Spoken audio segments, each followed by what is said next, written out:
Strawberries on Sunday could be the name of one of her cocktails. But as our guest today revealed, her grandfather would truly only allow his strawberry jam to be enjoyed as a treat on Sunday. The strawberry season in Norway is only 3 weeks after all, and he made jam so they could eat them all year round, and that meant having a little bit only on Sunday to make it last. I'm Susan Schwartz, your drinking companion, and this is Lush Life Podcast. Every week, we are inspired to live life one cocktail at a time by the best in the industry. Monica Berg, one of the glittering stars of the cocktail world, is here with us today. Her journey from Norway to London brought with it a respect for the transience of food at its peak eating time, as well as a keen business savvy thanks to her father making her create budgets from the time she was little. No wonder she can juggle not only the opening of a new bar in London, but also the launch of a new generation of liqueurs. She is also a co-founder of Pour, the nonprofit organization devoted to exploring new ideas, sharing information, and exchanging inspiration within the drinks industry. Pour will be holding its first symposium in London, but more about that after we hear all about Monica. I grew up in Oslo, majority of the time, specifically a little bit outside for the first 14 years, and then my dad moved to Oslo, and then I kind of went with him. And as a child, did you have any interest in food and flavor or anything like that? I think I was very lucky because I grew up in a family where food was quite natural or quite a normal thing. So my mom and my stepdad had a household where it was very common for me to have to pitch in from a very early age. So having to keep the sourdough alive or to help go out and fish in the weekends or harvest anything from like berries in the late summer to mushrooms in the early fall or anything in between, it was kind of just something you had to do. So for me, food was always a very present part, and my great-grandfather, he was a farmer, my uncle was a butcher, so you kind of witnessed the whole circle from a very early age. So it was never kind of this mysterious thing. So even living in a big city, you would go out and forage? Yes, because... Is that a Norwegian thing to do? It is a very Norwegian thing to do, yes, because I think that it's very inherent for Norwegians to want to just use everything that is around you, everything that is free. And it's also just an activity that you would do together as a family. So you would spend time in the forest or in the fields harvesting something, then you would prepare it afterwards. And then you also have to kind of prepare for the rest of the year, because if you grow up in an area like Oslo that has, or at least used to have, 4 very distinctive seasons and some micro seasons. If you only look at a product or a produce as something you can eat at the top of its ripeness, then it becomes very short, the season. Whilst if you, for example, take strawberries, if you only eat strawberries when they are at peak season, it's 3 weeks. Maximum, right? But if you can preserve it, if you can make it into jams, if you can make it into syrups, or cordials, wines, whatever, then you can enjoy it 365 days a year, which is obviously much better, I would say. Was there a special product or thing that you liked to gather that you remember when you were young? Like, oh, I can't wait till mushroom season, or maybe the strawberries. Strawberries, definitely my favorite, because it was the kind of signature thing of my grandfather on my father's side. And it was always that you would go, they used to live in the middle of Norway, so it's called often the pantry of Norway. It has amazing berries, and he would always go and pick them, and then you would stir them a little bit of sugar, and then that's it. And then it was only allowed to eat on Sunday breakfast. So you kind of have to like, For those 3 weeks. No. So he would put them in the freezer, and then every Sunday breakfast, when it was a special occasion, you would be allowed to have like a piece of bread with these strawberries. It was heaven. So now as an adult, you have strawberries all the time because you can, right? No. Well, I mean, yes and no, because today we are very spoiled. We can have strawberries 365 days a year, but at the same time, they don't taste like the strawberries of our childhood. Not only because of our memory, but also because the strawberries have changed. Of course. So I try actually not to eat it when it's not in season, because then it becomes so much more precious. No, I agree. I understand too. Yeah. Now, there's a rumor that you started your own bar at 11 years old. And we have to get down to this rumor. Yes. Because that foreshadowed the rest of your life, I have a feeling. Well, I was very adventurous as a child, and although I grew up at this point I was growing up in a very small place in just outside of Oslo, which was called Vestby, and my closest neighbors were fields of wheat and animals and these kind of things. So I always used to, every Wednesday, play a game with my dad, which was when he would come home from work, he would be greeted and went through the restaurant experience, and then he would finish upstairs, which was then my bedroom, which was converted into a bar. Where did you even come up with this idea? I don't know. Well, to be honest, I don't know, because I think it was... when you go, it's a similar thing to the Boy Scouts or the Girl Scouts, but it's a survival class that you do as a kid, and they give you this handbook, and one of those things were to make your own soda using not baking powder, but I'm not sure if for the English words, but basically you take lemon juice, sugar, water, and then you add this baking soda something, and then it becomes fizzy, whatever. Bicarbonate soda, yeah. And then I was doing this at home, and I was like, wow, this is fascinating. And then I was watching probably Simpsons or something, and then I was like, oh, I want to be a bartender. Yes. And then I changed I refurbished my room into becoming a bar, where you had to kind of show your ID when you entered, and then you could order. Obviously, I just found an old menu from some holiday or something, and then you could order probably a few cocktails or a beer. My dad always ordered the same thing, and I would make this homemade soda, which was horrible. And then it would, I just really found it very fascinating how you could do things. I liked the chemistry of it, but also the same thing with the cooking. I really was drawn to cooking, but at that age I still wasn't allowed to cook that much, so I could basically use anything that was below the counter, because all the knives and everything was above, so obviously not cut anything. So regardless what my dad would order, he would always get the same thing, which was basically like half a liter of milk mixed with half a kilo of flour and sprinkled with some cacao. And he was like, this is amazing. Yes, I love that. Yeah, he was, my parents were very kind of, encouraged creativity in that sense. So how long did your love of bartending as a child last? I mean, as in, did you know that this is what was going to be your final pursuit, your profession? Did you always have that in mind since 11?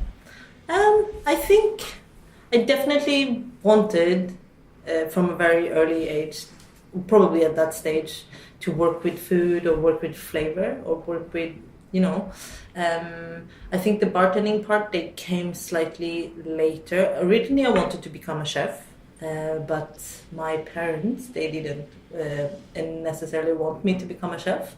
I think it has nothing to do with the profession in itself. It was more expected from me that I would go down the academic route or the economy or finance route, because I also really like numbers, because I like when things can have an answer. like in mathematics, there's always an answer.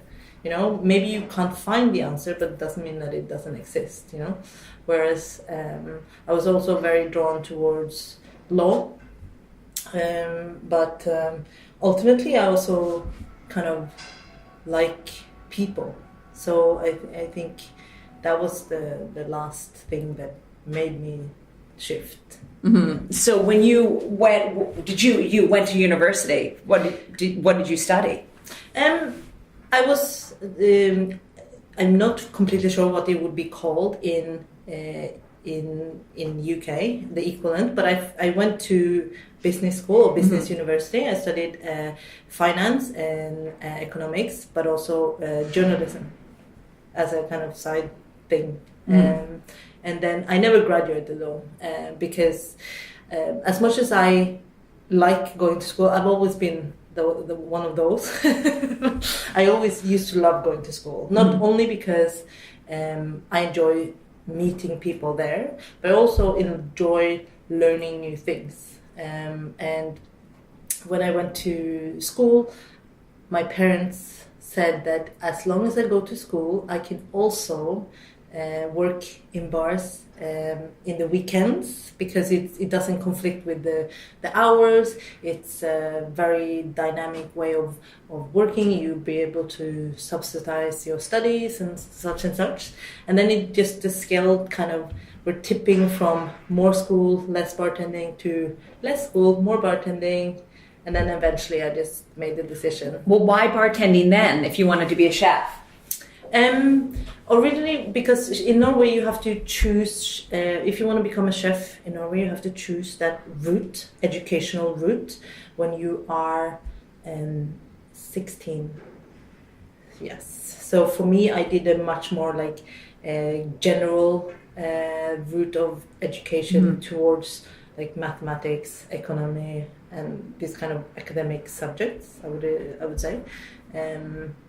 Did you think that working behind a bar was going to fulfill you as much as your passion for being a chef or working with food?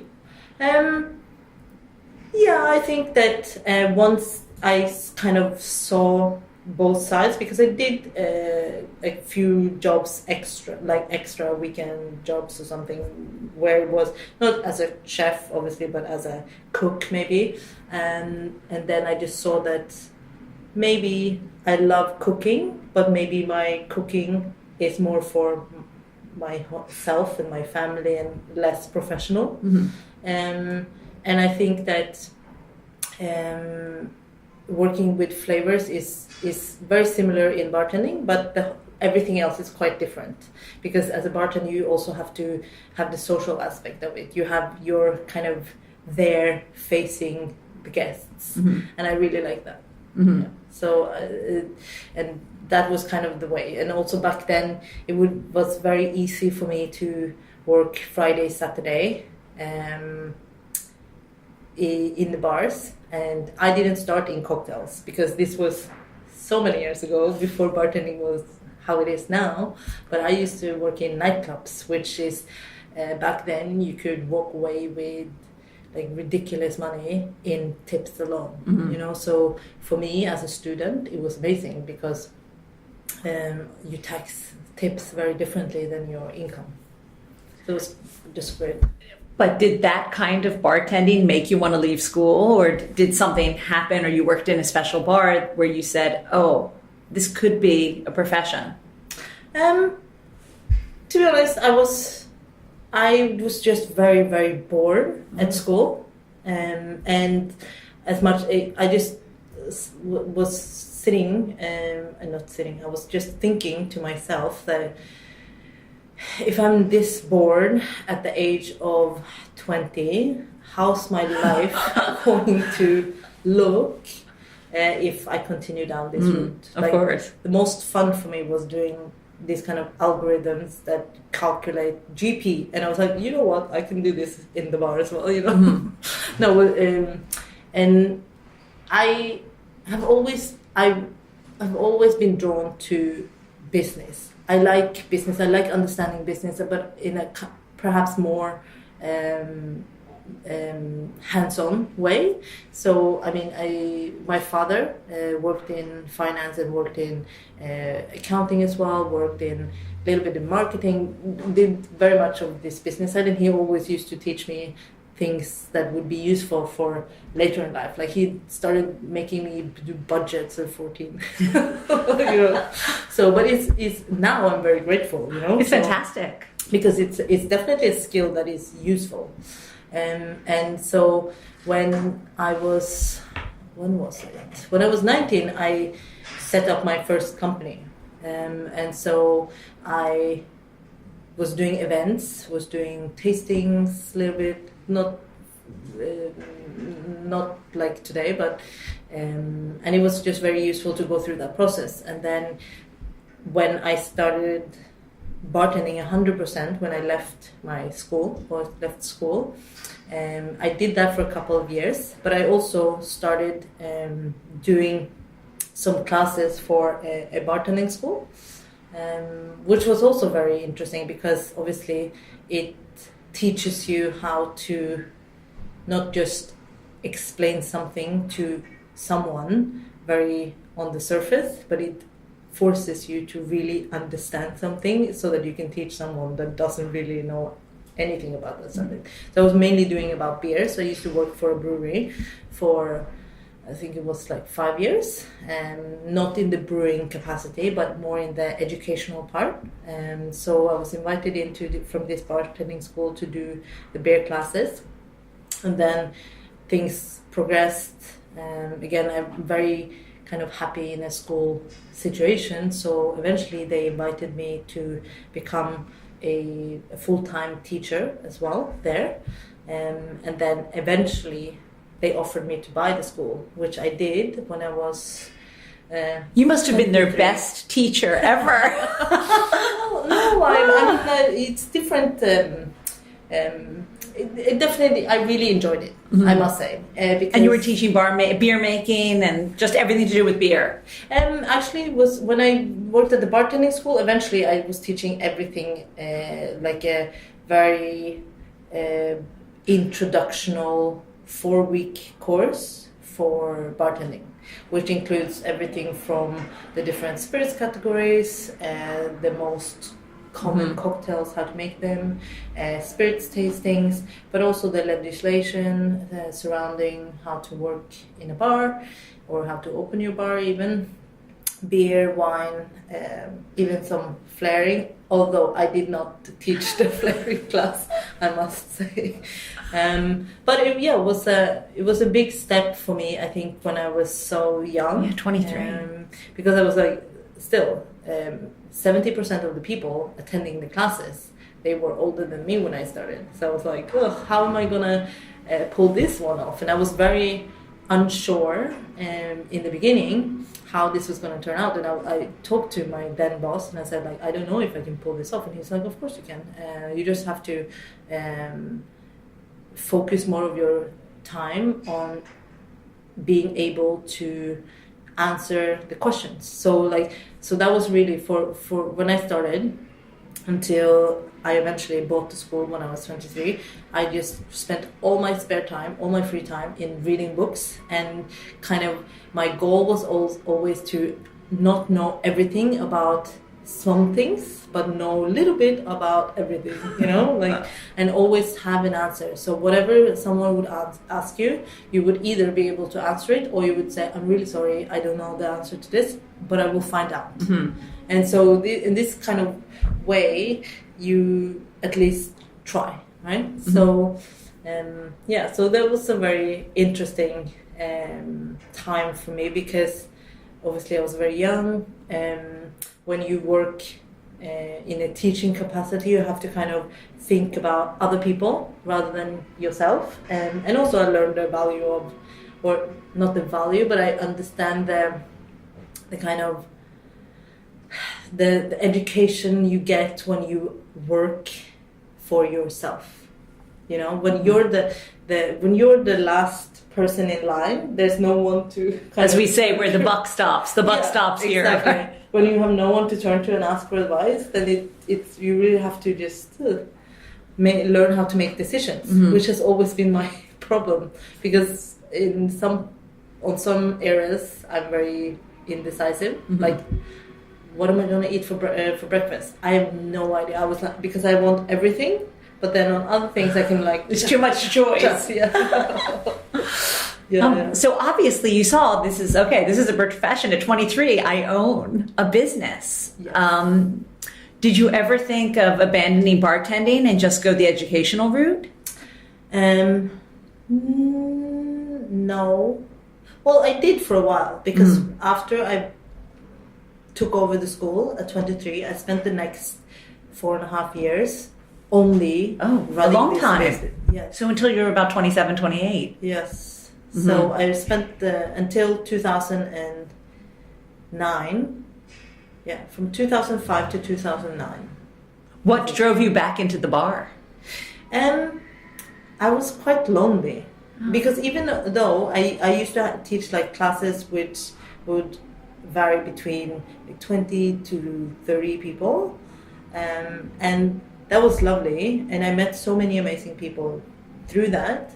But at the same time, since you are teaching, there's no one to spar with, there's no one to brainstorm with, there's no one to, when you have questions, you always have to go and figure out yourself. So just wanted to have, I wanted to work with people in a different capacity, to be part of a team. So that's when I was approached by this company in Oslo, that we're doing a project with the Ice Hotel in Sweden, and it was a joint venture, and they wanted to open a bar which focused really on Nordic flavors and using these kind of local products and stuff like this. And they needed a bartender or bar manager, head bartender. It's kind of a little bit fluid what the title actually was, but and they approached me, and I was immediately very keen to work with them, because I would be able to work with quite a, like, not prominent, I'm not sure if that's the right word, but a quite familiar person in the Oslo bar scenes, which has opened a lot of places, and he's very good at running venues and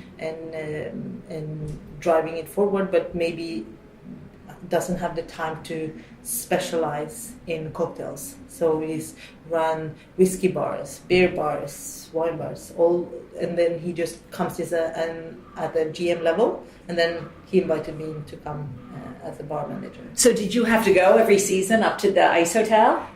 We went once a year, yes. We did. And we did get to sleep in the rooms, and it was your coldest time. Yes, it was. I mean, I don't know. I think in Norway you get used to the cold, because everything is built to withstand the cold. You know, like the houses. That's why all inside it's so warm and nice, and But it was really interesting, because it also teaches you that, for example, something like the words adventurous or luxury, it means different things for different people, because or exotic, because when I think exotic, I think that I want to sit on a beach near a palm, drink a coconut or something like this. That's exotic for me. Whereas someone who lives in this climate, going to the snow, going to see the northern light, going to like see the Ice Hotel. To be honest, the Ice Hotel was exotic for me as well. And I remember the first time I went there, they because they also wanted to give you the full experience, they picked you up at the airport, and you had to drive your own dog sled back to the hotel. And also, I think that is it Volvo? I think probably Volvo. They have one of their test courses there, which you can drive, where you can do ice drive, which is hilarious, because I mean, obviously in Norway you have to do at least one day of winter drive before you get your license, and one of the things that you also do is to go on a course with your teacher, obviously, and they just do the full break, and you just spin around, and it's so much fun. And then here you can do it just freelance. you just like go over. It's so amazing. So after that time was over, Yes. did you think, yeah, okay, it's back to cocktails we go, or you Yeah, know? I mean, when I joined this company, it was because they wanted to open an ice bar in Oslo. So we did this in a space that housed 3 different bars. So it was the ice bar, it was an event space upstairs, and a nightclub, a joint as well, and then eventually also a cocktail bar, which I was able to open in the same space. So from 2009 until 2013, I was with this company, and it was very interesting, and it was very a great learning experience for me, because I got to work first of all within a very big corporation, and to see how it is to run multiple venues, because this company, the Norwegian side of the partnership, they own a bunch of hotels, they own a lot of different bars and restaurants in Oslo, and they do a lot of events and stuff. So it was very valuable for me to be part there, and also because the cocktail bar was quite experiential. It's very different to go out and drink cocktails in Oslo 2009, whereas Oslo today, and especially compared to London, for example, because it's not a city that has this inherent tradition of drinking cocktails. Mm-hmm. It's much more a beer and spirits, whiskey, love whiskey, and so it was more like a introduction to cocktails. So every day, kind of, when I opened this cocktail bar, which was called Aqua Vita, like water of life, I wanted to really focus on aquavit in cocktails, which was not very common at the time. And I also wanted to really be a cocktail bar, which meant that I think sometimes you have to go to the extreme if you want to prove a point, and then once you've proven that point, you can kind of loosen up a little bit. So when we opened, I took away all beer. So we were probably one of the first or few bars in Oslo that didn't serve beer whatsoever, which was a little bit controversial, because we were also in the middle of the city center. Mm-hmm. So you have a lot of guests that would expect to find beer. So for the first 4 months, every day when I was at work, someone would tell me that I was the worst bartender they had ever met. This was the worst bar they had ever been to. They couldn't wait for it to go bankrupt. No way. Really? Only because they couldn't get a beer? Yeah, but, I mean... Did you say, well, there's a beer next door? There are a billion other bars you can go to get beer. This is the Aquavit place. Yeah, but people like what they know sometimes, you know? So, and to be honest, it was fine. I knew that was going to happen, and I was prepared for it. It's a little bit of an extreme response to not getting a beer, to say, this is the worst bar I've ever been to. Did you say, well, if you like beer, try this cocktail with aquavit? No, and to be honest, it was, I think, if I wasn't prepared for it, I would have probably found it very rough or tough, but I achieved what I wanted, that slowly you build we did build a very loyal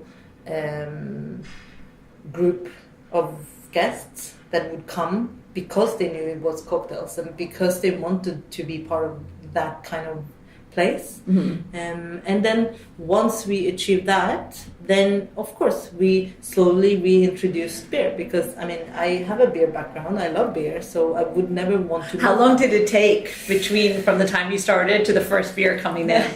It took 6 months. Oh, all right. So not so long. It's not like 3 years. And what a lucky beer company to be the first beer allowed into your bar. No, to be honest, it was more like...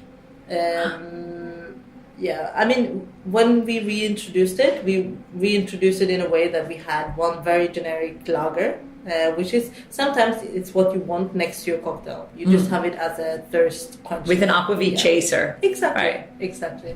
And then we used to have like a rotating beer of the month or anything. Because I don't think that even if you focus on cocktails, you should still be able to accommodate what guests wants needs, you know.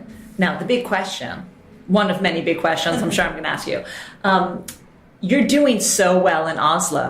Why come to London? Why come to London? Well, London because of love, I guess. Yeah. I was almost going to say, was it love? Yeah, Okay. yeah. I mean, the decision to move to London was purely made because this is where Alex was living. So Or still lives, to be honest. Just so you know, Alex is one of the most famous bartenders in the world. And so I guess I have to ask, how did you meet? Did you in Oslo? No. So, I mean, we met a few times, just in passing, during or through industry events. I think the first time I actually saw him was probably during London Cocktail Week. One year there was this, I think it was a seminar in Artesian, which he worked at the time. So you were coming back and forth to London? Just a few times, just through probably, I think it was probably through World Class or something for work, like this. work related things. We won't go into too many intimate details here, but you had met him. And met him. You and then, developed a relationship, obviously. Well, I mean, the time that the first time we met, where we really had a chance to speak and had a chance to meet properly was during Tales of the Cocktail in 2012, and that's where we had our first date. Since then, we pretty much just stuck together. So love called. He was working here, and you decided that you wanted to make this your home. Yeah. So I mean, everything happened very fast, to be honest. We met in Tales 2012, and then it was we are very lucky that we travel for work, so we could meet up at different trade shows during the fall. Like, we could always plan our travel so that we would be at in the same place at the same time, but also there's just so long that you can do this. So I think we had discussions sometimes. It was probably just a brief conversation, like, oh, maybe you should move to Oslo, maybe you should move to London, because he did actually offer to move to Oslo, and I was like, that makes absolutely no sense. But so then I decided to come to London. So I think I gave my notice within 6 months from we met. Now, there are tons of bars and places to work in London. Mm-hmm. Did you have in mind one place in particular before you came? No. Because when I came here, I was so nervous. I was very, very aware that Oslo is a small city. Even though it's a capital, it's a small city. It's 600,000 people. We always like to say it's big enough so you can meet new people, but it's also it's small enough so you can meet your friends, and big enough that you can hide from the ones that you don't like, or something like this. I don't know. It doesn't make sense maybe as much in English, but and when I came, I was very aware that I would have to work really hard to just understand the local market, to understand the legislation, to adapt here. So I was very prepared to go in and just as a barback or junior bartender, just work my way up. But then I was very lucky because I competed in World Class in 2013, and then I met Gareth Evans, who at that time was working for Pollen Street Social and the Social Company, and then this company was growing, opening new venues. So I saw, it was the most random thing ever actually, I saw he posted on Facebook that they needed a new bar manager or head bartender for Pond Street Social. I said, I wouldn't mind working in a restaurant. I really like food. Like working with chefs. Maybe I can go and see. And I just sent him a text and I was like, can I be considered? And then he showed me around the place a week later. And then he's like, if you want to come and work here, you can work here. And one of the most exciting restaurants in London. Yeah, it was amazing. It was really... I still remember my first day, probably. I was just following around and watching everyone. And I was like, wow, this is... You know how they say, we're not in Kansas anymore? Or this kind of expression. I was like, wow. And for me, it was just a dream come true. Because the precision that they applied to the food was really impressive. And I just, for the first time in my life, I just felt like, wow, I can say that I want all the cucumbers to be cut at 0.2 millimeters and to a 40-degree angle. Nobody looks at me like I'm crazy. This is amazing. So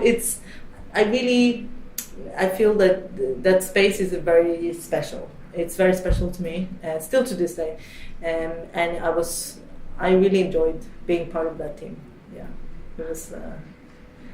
it was because I think at least when I grew up, not child grew up, but in my younger years as a bartender, when you read about or hear about the Michelin star foods or Michelin star restaurants and all this fine dining, how much it requires, how much attention to detail, passion, how much effort you have to put into everything. You make it into something that is very unapproachable, very, very like special occasion, blah, blah, blah. But then when I came to Pond Street, and it is a Michelin star restaurant, and still there was something so like casual or so approachable with it. Like we had regulars that lived in the area that would sometimes come in straight from the gym with a tennis racket or like football shoes or whatever, and they just like sit down, have a coffee, and then go home. Yes, I think that's the genius of his restaurants and his style. Because and I think that it was really capturing the kind of modern British, not just cooking but also living. Whereas like it doesn't always have to be posh to be a treat or to be kind of well executed, very attention to detail, and very modern luxury in a sense. Exactly. Yeah.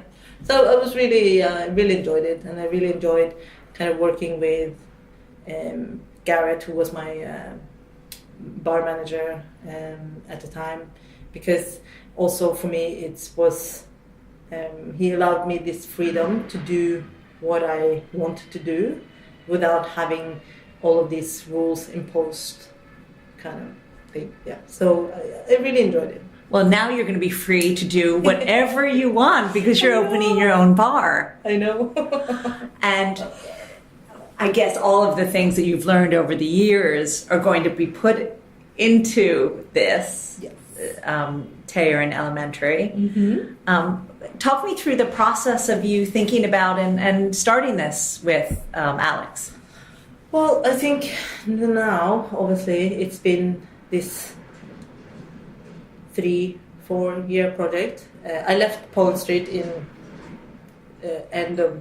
beginning of 2015, end of 2014, and I realized that I do like working in restaurants, and I do like working with other people, but also I do enjoy making my own decisions. So, and I've always dreamt about opening my own bar, and I just felt that, you know what, now is the time, because if it doesn't happen now, it probably will never happen. So Tayor+Elementary is kind of our dream bar. It's the collective experiences and knowledge that we've learned over 2 decades in this industry. So when you enter the space, it's not far from here actually, it's in Old Street, So when you enter, you will find Elementary, which is kind of an all-day, fast casual, very casual place. Almost like if you imagine going to the pub is the same as going to Elementary, but Elementary focuses slightly more on cocktails. So we have worked with some partners from Norway to develop a system that uses cocktails on draft, so taptails, and we will focus very much on seasonality, and the same with the chefs, of course. And then during the day, because we will open at 11:30, we will have bottomless coffee, lunch, also cocktails, obviously. And that's just because we want to really be an integrated part of our community. So the bottomless coffee is purely because, first of all, we don't have space for a barista machine, so we're doing only filter. But we're doing kind of best filter that we can imagine, you know? So we see a lot of younger professionals in this area that maybe don't have come to the point in their career where they can afford an office, so they can come and work from our space if they want. As long as you don't leave the place physically, you can continue to drink the coffee all day, you know, that's why it's bottomless. So and then in the evening it will be like I said, as if a cocktail bar was a pub. A very like casual, very low price point. The cocktail starts from $7.50 and then on upwards, depending what's inside. And it's really laid out as a social place. So the bar goes over into a communal table. And then there's additional seating in the window, but other than that, it's just a very kind of efficient designed room. And then you walk into the back, which you will open up into Tayor, which is Spanish for workshop. We just changed it so it's more phonetically in English, the same pronunciation, which is just means that it's a space where nothing is ever finished. It's a space where everything is a work in progress. We focus on flavor, and the most important thing is to make something that is delicious, maybe adventurous, maybe something you have never seen before. So we always say that in Tayor, you probably won't come and find all your favorite cocktails or beers or wines, but you will always find something new, something different, something you probably never tried before. And that's kind of the way that we want it. Always as well. A surprise, always growing. Exactly. You know. And that we are trying to establish very kind of close connections to farmers, to local producers, but also to the local council, so that we can, for example, with farmers, we can buy directly from the farmers, so that fruits, for example, that they can't sell elsewhere, we're happy to take, because obviously we're a bar, we don't necessarily need the fruit to be pretty, we just need it to be flavorful. Mm-hmm. So we can also buy very small quantities. So, you know, sometimes you see that some of the wine companies, if they have to break a case, they have problems selling the remainder of the case, because who can take two bottles of wine? Well, we can, you know, like, because we can change the menu every day if we want to.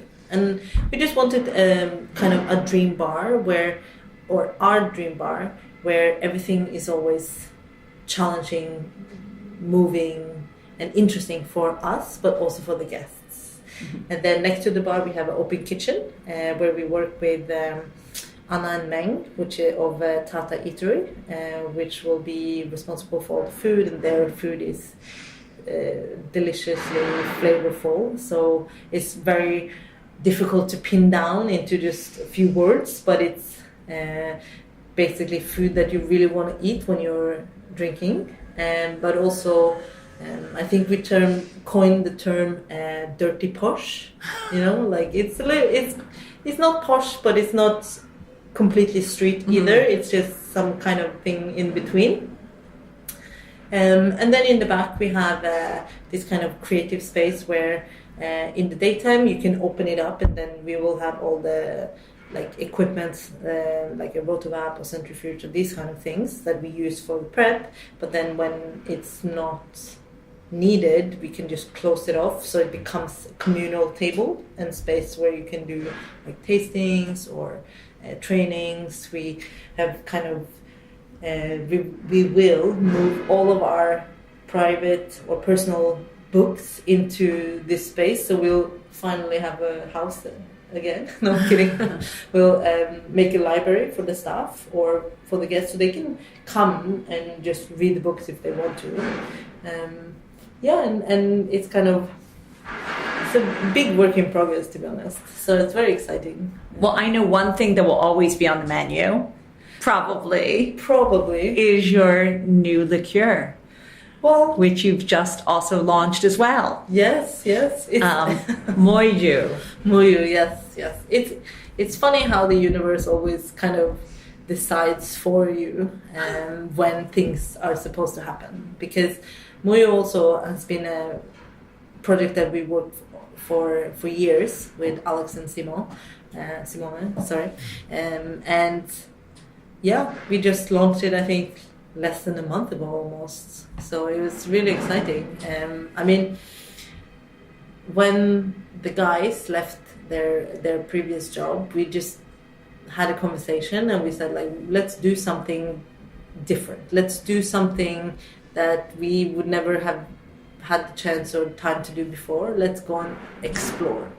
And then we went on this trip to Peru and into the Amazon with Luis and who's a bartender from Lima, and his chef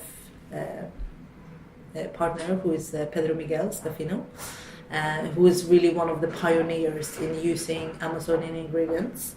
And we got to go along with them into the Amazon, and it was just, one of those experiences that even as you are living it, you realize that this is going to change you forever. And that was this experience, because first of all we wanted to explore new ingredients, which we did, and we thought that we knew a lot, and we realized we know nothing.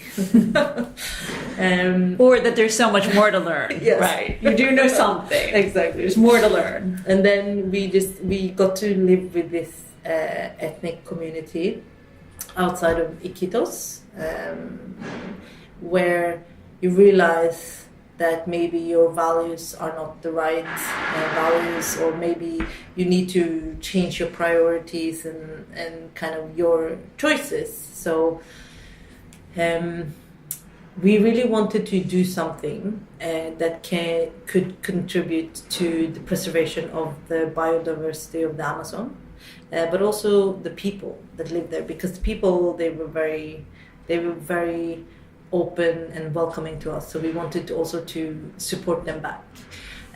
Obviously our initial idea is like, let's use all these amazing new products that we've found or ingredients that we found, and then you have a second thought and you realize that you're almost like an idiot, because the worst thing you can do if you want to preserve the Amazon is to take something from the Amazon and make it into a commercial product. Mm-hmm. So we realized this is not the way to go.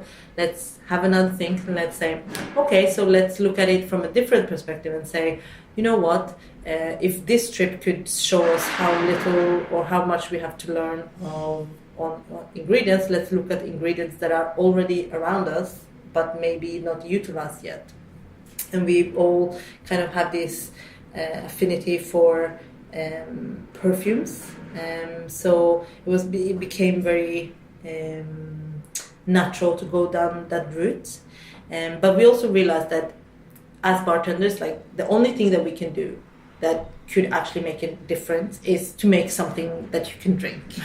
And we didn't really want to be like a small upstart for many years and then not have the opportunity to make a difference until year 10. So what we decided was to kind of do a business case, and then we decided to pitch the business to a few companies, and we pitched it to De Kuiper, which was to be honest, it was kind of the perfect match because there was a few things that were very important for us. And one, of course, as a true bartender, we always want creative freedom. But also we wanted parts of the profits to be spent on different NGOs that works to preserve the Amazon. And they immediately said that they thought that was a great idea and they would also match our donation. So that was a very good day when we agreed on that. And then obviously it has been such a long learning curve how to develop a brand from idea to finished product, because as a bartender this is a process that you normally don't see. So it has actually taken closer to 3 years. And then I think even now, like last month when I tasted the first like commercially bottled version of the product, even though everything is done by hand, you kind of sit and think, wow, I made this. I mean, I didn't physically make it, but I made this recipe. Right, I made this thing. And it actually, people like it, because this is the big thing. It's so scary to have people taste it and like, whoa, what if they don't like it? What if they think it's like this? What if they think this? What if they think that?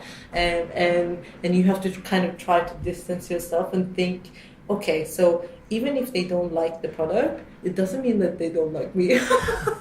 Well, it's interesting that you would have those concerns, and all three of you are at the top of your field and obviously know flavors well enough to have run some of the best bars in the world. That you still have that insecurity of what if someone's not going to like it? I mean, how did you even come up? There's 3 flavors. Why don't you tell me about the flavors and how you came up at least with yours? Yeah, so I mean, we each individually made our own flavor, even though we did advise amongst ourselves, and we did also have advice from the corporate team.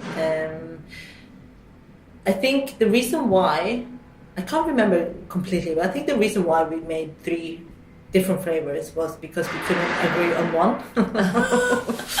And so, and we, to be honest, we also just wanted to create a brand that has the potential to expand or to grow. So for me, the reason why I chose jasmine is because I love jasmine 2% of the time, and 98% of the time I really dislike it. And I wanted to see if I could make something that would be within those 2%. Because it's such a fragile flavor or aroma to me. Like, it could either be too like fresh, like a toilet cleaner kind of synthetic. By the way, I totally agree with you. Yeah. All right, yeah. Like a candle like, sometimes is way too much. You just think, I do like it as a flower, but what has gone wrong? Exactly. And then it can go on the other side, which is like the decay, almost dead and a farm animal kind of thing. And I remember because when my dad retired, he sold his house and then he bought like a house in Spain. And outside of his apartment, there's a jasmine tree. Mm-hmm. And then sometimes it's just like you sit there and just like, wow. And other times it's like, oh, this is horrible. So I just wanted to see if I could do that. And that's why it was so difficult. I thought it was going to be slightly easier, but it was very difficult. But I did learn kind of my superpower sort of thing, like pretending superpower. But it's basically that when we tasted all the jasmines, so we did a blind taste where we had, I think, almost 30 different jasmines, and half of them you could take away just by smell. You just like, nope, nope, nope. And then eventually you cut down. And we ended up with one. I said, this is it. This is my favorite. To be honest, it was probably like this one. And then the technician that was helping us, Henkian, he was saying like, oh, well, congratulations. That's also the most expensive version of jasmine in the world. Of course. I said, from grass. I was like, yes, that's my superpower.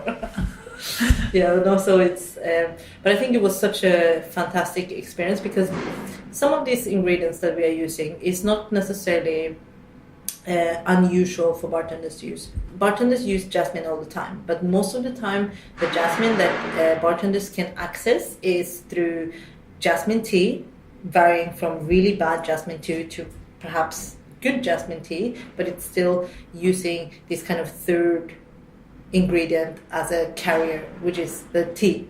Whereas this jasmine that we were able to use now is some of the best jasmine coming from grass, and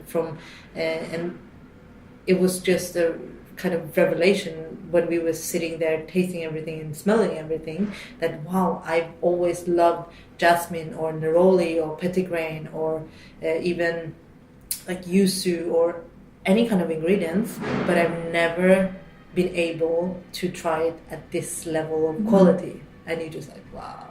So it was that was a really cool experience. And then for the liqueur, it has kind of jasmine as the main accent, and then we attach the color to it, which is kind of the feeling that we are going for. So for mine, it's jasmine vert, which is green. So I wanted it to be quite bright, zesty, little like summery, if summer was a flavor. So I accented it with some distilled yuzu. There's a little bit of neroli, which also has these kind of green, zesty, citrusy notes. But I think if jasmine becomes too pretty, then it's boring. So I grounded it with a little bit of patchouli and then some iris. And iris was kind of one of the last additions, and it was fantastic because it almost acts like a belt. It just like makes everything tight and structured. So that was kind of, when we added that, it was just, yes, that's it, let's stop. And then also I wanted it to have acidity. So there's some acidity there. There's not, from my understanding, in the liqueur world, not too much sugar. There's around 200 grams of sugar per liter, and then 24 ABV. And so two of the liqueurs have the same ABV. They all have the same sugar content, but two of them have the same ABV, which is 24, and that's jasmine and Kinotto. And then the vetiver, Greece, is 22. And the reason why they're different is that we basically started in the low end and the high end, and then we just went into the middle, and we stopped where the flavor said, this is where I like it. So it's a flavor-led decision. That's why they are different. And I don't know, we kind of just wanted to make a product that was slightly different, but also something that is very much the flavor of now, the flavor of something that you recognize, but it's still unknown, something that is giving bartenders a new kind of palette to work with. But at the same time, if you don't want to do anything, you don't have to. You can drink it neat. You can drink it on ice. You can. We only designed these kind of highballs to kind of be the serve, because I think that bartenders will do whatever they want to do anyway. I know I would have done, or I will. So it's like going into Peru. Yeah, I mean, it's as in you going into something that you know, but you are not unsure about. Yeah. So yeah, and to be honest, the highballs, the reason for that was because we wanted the highballs to be not necessarily contrasting, but a little bit show a different side of the liqueurs when they're a highball. But also, we always ask ourselves, like, is this something that my mom could do? And if it's a no, then maybe we should rethink it, because my mom would probably, yes, she would make a highball, fill the glass with ice, may do a shot and top up with, in my case, it's champagne, but anything more than that, she would probably not want to do, because she doesn't have any experience making drinks, nor does she have any interest. She likes drinking them, That sounded wrong, sorry. But no, she would enjoy drinking it, but she wouldn't want to make it, you know. And I think that's the case for many people. Absolutely. In fact, you're making me thirsty. So can we go try one now? Oh, absolutely. All right. Thanks so much to Monica for being on the show. Keep an eye out for Tayor+Elementary to open in May, but Muyu is on the menu in London right now at the Punch Room at the London Edition Hotel, the Savoy Hotel, Fair Bar and Canteen, Demon Wise and Partners, and Pacifico. As promised, here is Monica again to tell us all about Pour's next symposium in London. And then we will head to our cocktail of the week. So Pour is a non-profit organization which is working to kind of champion education within our industry, to support local communities that grow, produce, or make products for the drink or food industry.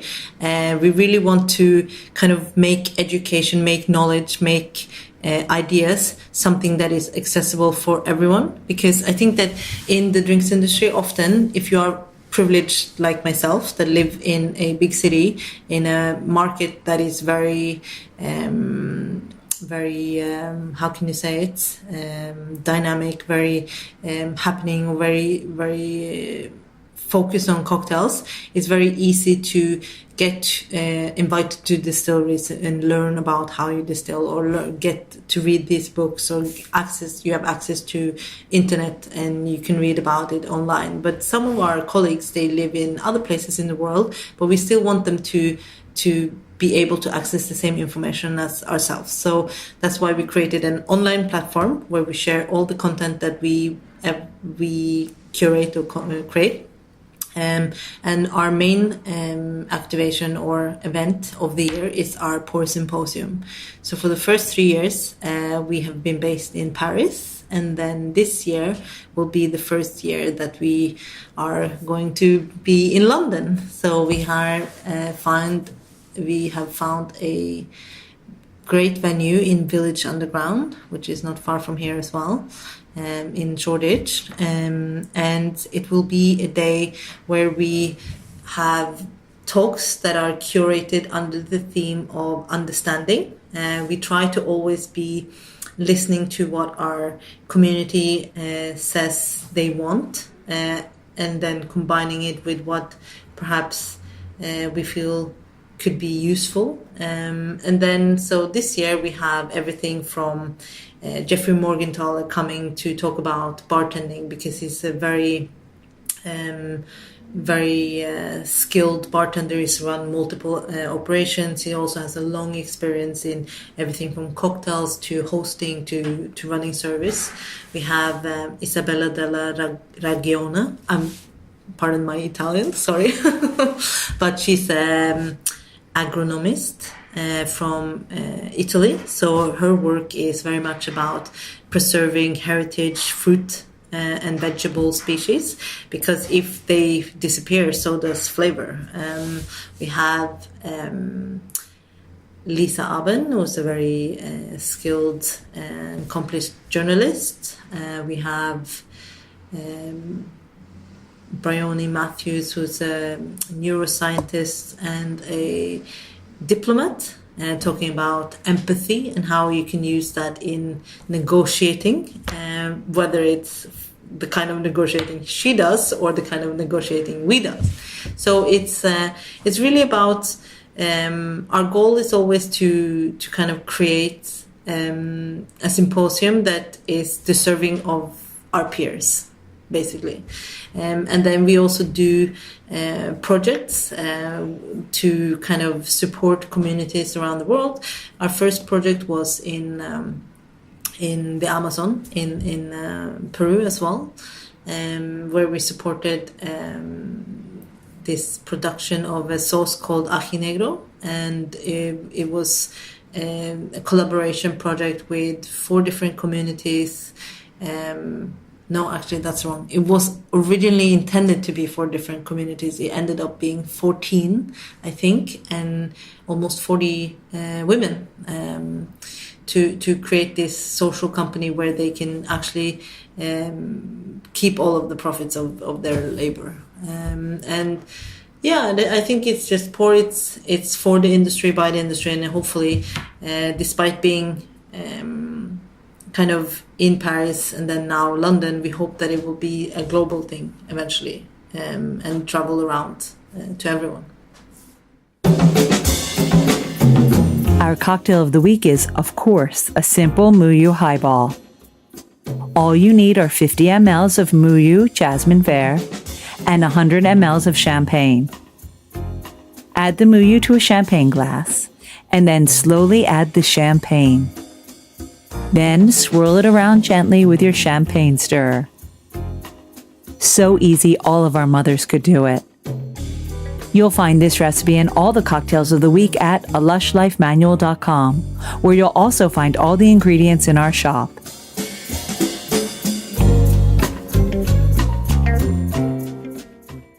Next time, I'll be reporting what I found in Charleston, including one distillery that has won Garden and Gun magazine's Best of the South. Did you see the new cocktail collection at alushlifemanual.com/merch? There's now something for everyone. Until next time, bottoms up. Thanks for listening to the Lush Life podcast. For more information and links to everything you've heard, plus a whole lot more, please visit alushlifemanual.com. Always remember the wise words of Oscar Wilde. All things in moderation, including moderation. And always drink responsibly. Okay, I said that last part. Theme music is by Steven Shapiro and used with permission. Lush Life is produced by Evo Terra.